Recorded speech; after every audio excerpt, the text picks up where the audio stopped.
Hello everyone, welcome back to my YouTube channel Management Mantra Achievers. I hope you are doing great. So in this video we will discuss about characteristics of a good teacher. So let's get started. So first is well qualified and knowledgeable means कि जो teacher है उसे qualified and knowledgeable होना चाहिए, तभी वो students को पढ़ा पाएगा. A teacher with good knowledge of the subject will address the class confidently. Means कि अगर कोई टीचर उसे अपने सब्जेक्ट के बारे में अच्छी नॉलेज है तभी वह कॉन्फिडेंटली क्लास में जाकर स्टूडेंट को पढ़ा पाएगा.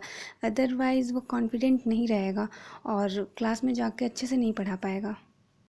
And second is acts as a facilitator and encourage learners ability to think, communicate and work together with others.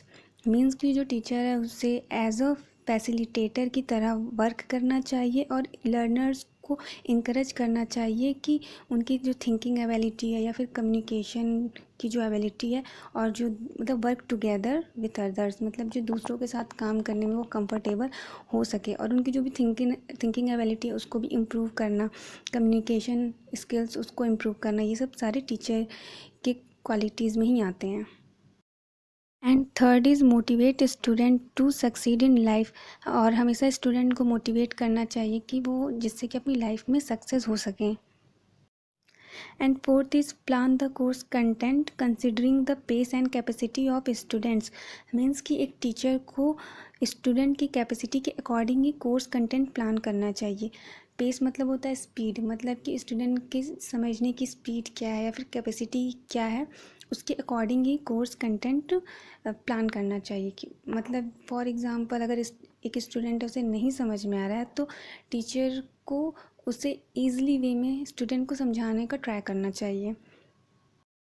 And fifth is present the learning material in an interesting manner so as to engage students.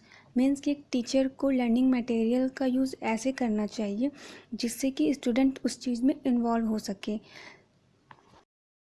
And six is not authoritarian in class. Means कि जो teacher है उसे authoritarian नहीं होना चाहिए. Means कि अपनी वाली नहीं करना चाहिए, स्टूडेंट की भी सुनना चाहिए कि स्टूडेंट क्या कह रहे हैं, स्टूडेंट को समझ में आया कि नहीं समझ में आया, मतलब टीचर अपना ही पढ़ा के चले गए, ऐसा नहीं होना चाहिए. स्टूडेंट का भी सुनना चाहिए. तो उन्हें जो टीचर है उसे अथॉरिटेरियन नहीं होना चाहिए. He encourage student to take part in classroom activities. And teacher को इनकरेज करना चाहिए स्टूडेंट को कि वो क्लासरूम एक्टिविटीज़ में पार्ट लें. And seventh is has knowledge of different teaching models, method and strategies. Means कि जो टीचर है उससे different teaching model, methods and strategies की नॉलेज होनी चाहिए.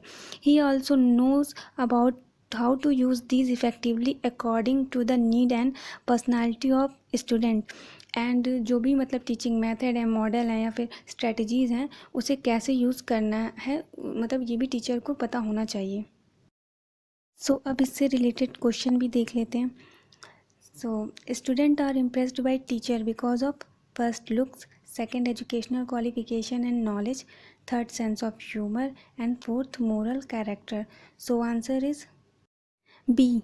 बी इसलिए होगा क्योंकि टीचर के पास जब एजुकेशनल क्वालिफिकेशन एंड नॉलेज होगी तो ही स्टूडेंट इम्प्रेस्ड होंगे, क्योंकि टीचर को अपने कंटेंट के बारे में अच्छे से पता होगा और वो कॉन्फिडेंटली क्लास में जाकर पढ़ा पाएगा. इसीलिए आंसर बी होगा.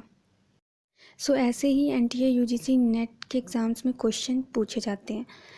इसमें मतलब क्या है कि कॉन्सेप्ट आपका क्लियर होना चाहिए. अगर आपका कॉन्सेप्ट क्लियर रहेगा तो आप इजीली क्वेश्चंस को सॉल्व कर पाएंगे.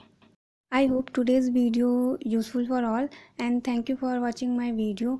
Please like, share and subscribe, and don't forget to hit the bell icon. Thank you.